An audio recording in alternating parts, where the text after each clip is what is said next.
ಓಂ ಶ್ರೀ ಗುರುಭ್ಯೋ ನಮಃ. ಫ್ರೆಂಡ್ಸ್, ಎಲ್ಲರಿಗೂ ನಮಸ್ಕಾರ. ಪ್ರೀತಿಯ ವೃಷಭ ರಾಶಿಯ ಆತ್ಮೀಯ ಬಂಧುಗಳೇ, ಕೆಲವು ಮಹತ್ವದ ಬದಲಾವಣೆಗಳನ್ನು ಸೂಚಿಸುವ ದಿನಗಳು ಬರಬಹುದು.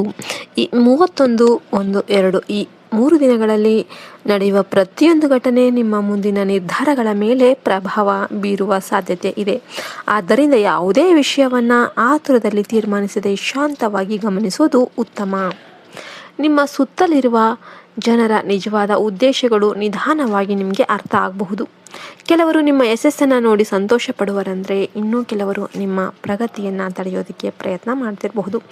ಆದ್ದರಿಂದ ನಿಮ್ಮ ಮಾತು, ನಿಮ್ಮ ನಿರ್ಧಾರ ಮತ್ತು ನಿಮ್ಮ ಸಮಯವನ್ನು ಬಹಳ ಜಾಗರೂಕತೆಯಿಂದ ಬಳಸಿಕೊಳ್ಳಿ. ಶನಿದೇವರ ಬಗ್ಗೆ ಇರುವ ನಂಬಿಕೆಯ ಪ್ರಕಾರ ಅವರು ಕರ್ಮಕ್ಕೆ ತಕ್ಕ ಫಲವನ್ನು ನೀಡುವ ದೇವರು. ಈ ಕಾರಣದಿಂದಲೇ ನಿಮ್ಮ ಜೀವನದಲ್ಲಿ ನಡೆಯುವ ಪ್ರತಿಯೊಂದು ಅನುಭವ ಕೂಡ ಒಂದು ಪಾಠವನ್ನು ಕಲಿಸುವ ಅವಕಾಶ ಆಗಿರಬಹುದು. ಕಳೆದ ಕೆಲವು ತಿಂಗಳುಗಳಲ್ಲಿ ನೀವು ಮಾಡಿದ ಪರಿಶ್ರಮಕ್ಕೆ ತಕ್ಕ ಫಲ ತಡವಾಗುತ್ತಿದೆ ಅಂತ ಅನಿಸಿದರೂ ಕೂಡ ತಾಳ್ಮೆಯನ್ನು ಕಳೆದುಕೊಳ್ಬೇಡಿ. ನೀವು ವಿಡಿಯೋಗೆ ಇನ್ನೂ ಕೂಡ ಲೈಕ್ ಮಾಡಿಲ್ಲ ಅಂದರೆ ದಯವಿಟ್ಟು ವಿಡಿಯೋಗೆ ಒಂದು ಲೈಕ್ ಮಾಡಿ, ಓಂ ನಮಃ ಶಿವಾಯ ಅಂತ ಕಮೆಂಟ್ ಮಾಡೋದನ್ನು ಮರಿಬೇಡಿ. ಸರಿಯಾದ ಸಮಯ ಬಂದಾಗ ನಿಮ್ಮ ಪರಿಶ್ರಮಕ್ಕೆ ಮೌಲ್ಯ ಸಿಗಬಹುದು. ಈ 2 ದಿನಗಳಲ್ಲಿ ನಿಮ್ಮ ಕುಟುಂಬ, ಸ್ನೇಹಿತರು ಅಥವಾ ಕೆಲಸದ ಸ್ಥಳದಲ್ಲಿ ಕೆಲವು ಮಾತುಕತೆಗಳು ಮಹತ್ವ ಪಡೆಯಬಹುದು. ನೀವು ನಂಬಿದ ಒಬ್ಬ ವ್ಯಕ್ತಿಯ ಬಗ್ಗೆ ಹೊಸ ವಿಚಾರ ತಿಳಿಯಬಹುದು. ಆದರೆ ಕೇಳಿದ ಮಾತಿನ ಆಧಾರದ ಮೇಲೆ ತಕ್ಷಣ ನಿರ್ಧಾರ ತೆಗೆದುಕೊಳ್ಬೇಡಿ. ಸತ್ಯವನ್ನು ಪರಿಶೀಲನೆ ಮಾಡಿ ನಂತರವೇ ನಿಮ್ಮ ಮುಂದಿನ ಹೆಜ್ಜೆಯನ್ನು ಇಡಿ. ಹಣಕಾಸಿನ ವಿಷಯದಲ್ಲಿ ಸ್ವಲ್ಪ ಎಚ್ಚರಿಕೆ ಅಗತ್ಯ. ಅನಗತ್ಯ ಖರ್ಚುಗಳನ್ನು ಕಡಿಮೆ ಮಾಡಿ. ದೊಡ್ಡ ಹೂಡಿಕೆ, ಸಾಲ ಅಥವಾ ಹೊಸ ಒಪ್ಪಂದಗಳನ್ನು ಮಾಡುವ ಮೊದಲು ಸಂಪೂರ್ಣ ಮಾಹಿತಿ ಪಡೆದುಕೊಳ್ಳಿ. ನಿಮ್ಮ ಪರಿಶ್ರಮದಿಂದ ಗಳಿಸಿದ ಹಣವನ್ನು ಸುರಕ್ಷಿತವಾಗಿ ಬಳಸೋದು ಈ ಸಮಯದಲ್ಲಿ ಮುಖ್ಯ. ಉದ್ಯೋಗದಲ್ಲಿರುವವರಿಗೆ ಹೊಸ ಜವಾಬ್ದಾರಿಗಳು ಬರಬಹುದು. ವ್ಯಾಪಾರ ಮಾಡುವವರಿಗೆ ಹೊಸ ಅವಕಾಶಗಳು ಕಾಣಿಸಬಹುದು. ಆದರೆ ಯಾವುದೇ ಅವಕಾಶವನ್ನು ಕೇವಲ ಲಾಭದ ದೃಷ್ಟಿಯಿಂದ ನೋಡದೆ ಅದರ ವಿಶ್ವಾಸಾರ್ಹತೆಯನ್ನು ಕೂಡ ಪರಿಶೀಲನೆ ಮಾಡಿ. ನಿಮ್ಮ ತಾಳ್ಮೆ ಮತ್ತು ಶಿಸ್ತು ಮುಂದಿನ ದಿನಗಳಲ್ಲಿ ನಿಮ್ಮ ಯಶಸ್ಸಿಗೆ ಬಲವಾದ ಅಡಿಪಾಯ ಆಗಬಹುದು. ಈ ಸಮಯದಲ್ಲಿ ನಿಮ್ಮ ಆರೋಗ್ಯ ಮತ್ತು ಮನಃಶಾಂತಿಯನ್ನು ಕಡೆಗಣಿಸಬೇಡಿ. ಸಾಕಷ್ಟು ವಿಶ್ರಾಂತಿ, ಸಮತೋಲನವಾದ ಆಹಾರ ಮತ್ತು ಸಕಾರಾತ್ಮಕ ಆಲೋಚನೆಗಳು ನಿಮ್ಮ ದಿನಗಳನ್ನು ಉತ್ತಮಗೊಳಿಸಬಹುದು. ಯಾವುದೇ ಸಣ್ಣ ಸಮಸ್ಯೆಯನ್ನು ನಿರ್ಲಕ್ಷ್ಯ ಮಾಡದೆ ಅಗತ್ಯವಿದ್ದರೆ ವೈದ್ಯರ ಸಲಹೆ ಪಡೆಯಿರಿ. ಈ 3 ದಿನಗಳು ಭಯದಿಂದ ಅಲ್ಲ, ಆತ್ಮವಿಶ್ವಾಸದಿಂದ ಎದುರಿಸಿ. ನಿಮ್ಮ ಒಳಗಿನ ಶಕ್ತಿ, ನಿಮ್ಮ ವಿವೇಕ ಮತ್ತು ನಿಮ್ಮ ಪರಿಶ್ರಮವೇ ನಿಮ್ಮನ್ನು ಮುಂದಕ್ಕೆ ಕೊಂಡೊಯ್ಯುವ ದೊಡ್ಡ ಬಲ.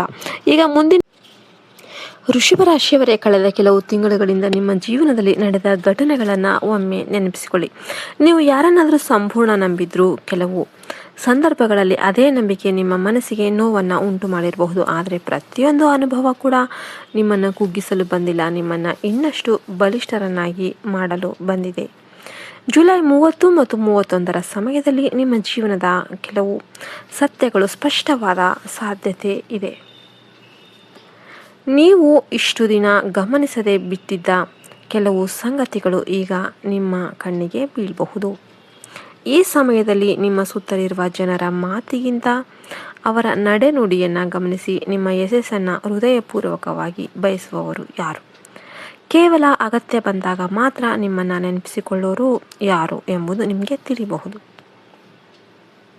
ಆದರೆ ಇದರಿಂದ ಯಾರ ಮೇಲೂ ಕೂಡ ದ್ವೇಷ ಬೆಳೆಸಿಕೊಳ್ಬೇಡಿ. ನಿಮ್ಮ ಸಮಯ ಮತ್ತು ಶಕ್ತಿಯನ್ನು ನಿಮ್ಮ ಗುರಿಯ ಕಡೆಗೆ ತಿರುಗಿಸಿ.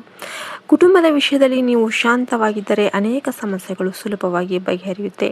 ಹಿರಿಯರ ಸಲಹೆ ನಿಮಗೆ ಉಪಯುಕ್ತ ಆಗಬಹುದು. ಸಣ್ಣ ವಿಷಯಗಳನ್ನು ದೊಡ್ಡದಾಗಿಸದೆ ಪರಸ್ಪರ ಅರ್ಥ ಮಾಡಿಕೊಳ್ಳುವ ಪ್ರಯತ್ನ ಮಾಡಿ. ನಿಮ್ಮ ಮಾತಿನಲ್ಲಿ ಮೃದುತ್ವ ಇದ್ದರೆ ಸಂಬಂಧಗಳು ಇನ್ನಷ್ಟು ಗಟ್ಟಿಯಾಗಬಹುದು. ಹಣಕಾಸಿನ ದೃಷ್ಟಿಯಿಂದ ಇದು ಯೋಜನೆ ರೂಪಿಸಬೇಕಾದ ಸಮಯ. ಹೊಸ ಆದಾಯದ ಅವಕಾಶಗಳು ಕಾಣಿಸಬಹುದು, ಆದರೆ ಪ್ರತಿಯೊಂದನ್ನು ಕೂಡ ಪರಿಶೀಲಿಸಿ ಮುಂದುವರಿರಿ. ಅನಗತ್ಯ ಖರ್ಚುಗಳನ್ನು ಕಡಿಮೆ ಮಾಡಿ ಉಳಿತಾಯಕ್ಕೆ ಆದ್ಯತೆ ನೀಡಿ. ನೀವು ಆರಂಭಿಸಲು ಯೋಚಿಸುತ್ತಿರುವ ಹೊಸ ಕೆಲಸ ಅಥವಾ ವ್ಯವಹಾರ ಇದ್ದರೆ ಸೂಕ್ತ ಮಾಹಿತಿಯನ್ನು ಪಡೆದು ಹೆಜ್ಜೆ ಇಡುವುದು ಉತ್ತಮ. ಉದ್ಯೋಗದಲ್ಲಿರುವವರಿಗೆ ಹೊಸ ಜವಾಬ್ದಾರಿ ಅಥವಾ ಹೊಸ ಅವಕಾಶ ಸಿಗುವ ಸಾಧ್ಯತೆ ಇದೆ. ನಿಮ್ಮ ಪರಿಶ್ರಮವನ್ನು ಕೆಲವರು ಈಗ ಗಮನಿಸದಿದ್ದರೂ ಕೂಡ ಮುಂದಿನ ದಿನಗಳಲ್ಲಿ ಅದರ ಮೌಲ್ಯ ದೊರೆಯಬಹುದು. ಕೆಲಸದಲ್ಲಿ ಪ್ರಾಮಾಣಿಕತೆ ಮತ್ತು ಶಿಸ್ತು ನಿಮ್ಮ ದೊಡ್ಡ ಬಲವಾಗಿರುತ್ತೆ. ನಿಮ್ಮ ಆರೋಗ್ಯದ ಕಡೆಗೂ ಗಮನ ಕೊಡಿ. ದೇಹಕ್ಕೆ ವಿಶ್ರಾಂತಿ ಮತ್ತು ಮನಸ್ಸಿಗೆ ಶಾಂತಿ ಎರಡೂ ಸಮಾನವಾಗಿ ಮುಖ್ಯ. ಒತ್ತಡವನ್ನು ಕಡಿಮೆ ಮಾಡೋದಕ್ಕೆ ಪ್ರತಿದಿನ ಸ್ವಲ್ಪ ಸಮಯವನ್ನು ನಿಮಗಾಗಿ ಮೀಸಲಿಡಿ. ಸಕಾರಾತ್ಮಕ ಆಲೋಚನೆಗಳು ಮತ್ತು ಉತ್ತಮ ಅಭ್ಯಾಸಗಳು ನಿಮ್ಮ ಆತ್ಮವಿಶ್ವಾಸವನ್ನು ಹೆಚ್ಚಿಸಬಹುದು. ಜೀವನದಲ್ಲಿ ಬರುವ ಪ್ರತಿಯೊಂದು ಬದಲಾವಣೆ ಕೂಡ ನಷ್ಟವಲ್ಲ. ಕೆಲವೊಮ್ಮೆ ಒಂದು ಬಾಗಿಲು ಮುಚ್ಚಿದಾಗ ಇನ್ನೊಂದು ಉತ್ತಮ ಅವಕಾಶದ ಬಾಗಿಲು ತೆರೆಯುತ್ತೆ. ಆದ್ದರಿಂದ ಭಯಪಡುವ ಬದಲು ಧೈರ್ಯದಿಂದ ಮುಂದೆ ಸಾಗಿರಿ. ನಿಮ್ಮ ಪರಿಶ್ರಮ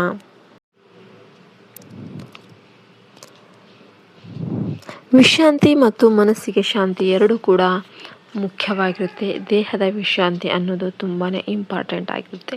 ಒತ್ತಡವನ್ನು ಕಡಿಮೆ ಮಾಡೋದಕ್ಕೆ ಪ್ರತಿದಿನ ಸ್ವಲ್ಪ ಸಮಯವನ್ನು ನಿಮಗಾಗಿ ಮೀಸಲಿಡಿ. ಸಕಾರಾತ್ಮಕ ಆಲೋಚನೆಗಳು ಮತ್ತು ಉತ್ತಮ ಅಭ್ಯಾಸಗಳು ನಿಮ್ಮ ಆತ್ಮವಿಶ್ವಾಸವನ್ನು ಹೆಚ್ಚಿಸಬಹುದು. ಜೀವನದಲ್ಲಿ ಬರುವ ಪ್ರತಿಯೊಂದು ಬದಲಾವಣೆ ಕೂಡ ನಷ್ಟವಲ್ಲ. ಕೆಲವೊಮ್ಮೆ ವಿಶ್ರಾಂತಿ ಮತ್ತು ಮನಸ್ಸಿಗೆ ಶಾಂತಿ ಎರಡೂ ಕೂಡ ಮುಖ್ಯವಾಗಿರುತ್ತೆ. ದೇಹದ ವಿಶ್ರಾಂತಿ ಅನ್ನೋದು ತುಂಬಾ ಇಂಪಾರ್ಟೆಂಟ್ ಆಗಿರುತ್ತೆ. ಒತ್ತಡವನ್ನು ಕಡಿಮೆ ಮಾಡೋದಕ್ಕೆ ಪ್ರತಿದಿನ ಸ್ವಲ್ಪ ಸಮಯವನ್ನು ನಿಮಗಾಗಿ ಮೀಸಲಿಡಿ. ಸಕಾರಾತ್ಮಕ ಆಲೋಚನೆಗಳು ಮತ್ತು ಉತ್ತಮ ಅಭ್ಯಾಸಗಳು ನಿಮ್ಮ ಆತ್ಮವಿಶ್ವಾಸವನ್ನು ಹೆಚ್ಚಿಸಬಹುದು. ಜೀವನದಲ್ಲಿ ಬರುವ ಪ್ರತಿಯೊಂದು ಬದಲಾವಣೆ ಕೂಡ ನಷ್ಟವಲ್ಲ. ಕೆಲವೊಮ್ಮೆ ವಿಶ್ರಾಂತಿ ಮತ್ತು ಮನಸ್ಸಿಗೆ ಶಾಂತಿ ಎರಡೂ ಕೂಡ ಮುಖ್ಯವಾಗಿರುತ್ತೆ. ದೇಹದ ವಿಶ್ರಾಂತಿ ಅನ್ನೋದು ತುಂಬಾ ಇಂಪಾರ್ಟೆಂಟ್ ಆಗಿರುತ್ತೆ. ಒತ್ತಡವನ್ನು ಕಡಿಮೆ ಮಾಡೋದಕ್ಕೆ ಪ್ರತಿದಿನ ಸ್ವಲ್ಪ ಸಮಯವನ್ನು ನಿಮಗಾಗಿ ಮೀಸಲಿಡಿ. ಸಕಾರಾತ್ಮಕ ಆಲೋಚನೆಗಳು ಮತ್ತು ಉತ್ತಮ ಅಭ್ಯಾಸಗಳು ನಿಮ್ಮ ಆತ್ಮವಿಶ್ವಾಸವನ್ನು ಹೆಚ್ಚಿಸಬಹುದು.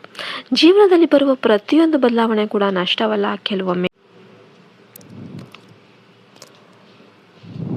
ವಿಶ್ರಾಂತಿ ಮತ್ತು ಮನಸ್ಸಿಗೆ ಶಾಂತಿ ಎರಡೂ ಕೂಡ ಮುಖ್ಯವಾಗಿರುತ್ತೆ. ದೇಹದ ವಿಶ್ರಾಂತಿ ಅನ್ನೋದು ತುಂಬಾ ಇಂಪಾರ್ಟೆಂಟ್ ಆಗಿರುತ್ತೆ. ಒತ್ತಡವನ್ನು ಕಡಿಮೆ ಮಾಡೋದಕ್ಕೆ ಪ್ರತಿದಿನ ಸ್ವಲ್ಪ ಸಮಯವನ್ನು ನಿಮಗಾಗಿ ಮೀಸಲಿಡಿ. ಸಕಾರಾತ್ಮಕ ಆಲೋಚನೆಗಳು ಮತ್ತು ಉತ್ತಮ ಅಭ್ಯಾಸಗಳು ನಿಮ್ಮ ಆತ್ಮವಿಶ್ವಾಸವನ್ನು ಹೆಚ್ಚಿಸಬಹುದು. ಜೀವನದಲ್ಲಿ ಬರುವ ಪ್ರತಿಯೊಂದು ಬದಲಾವಣೆ ಕೂಡ ನಷ್ಟವಲ್ಲ. ಕೆಲವೊಮ್ಮೆ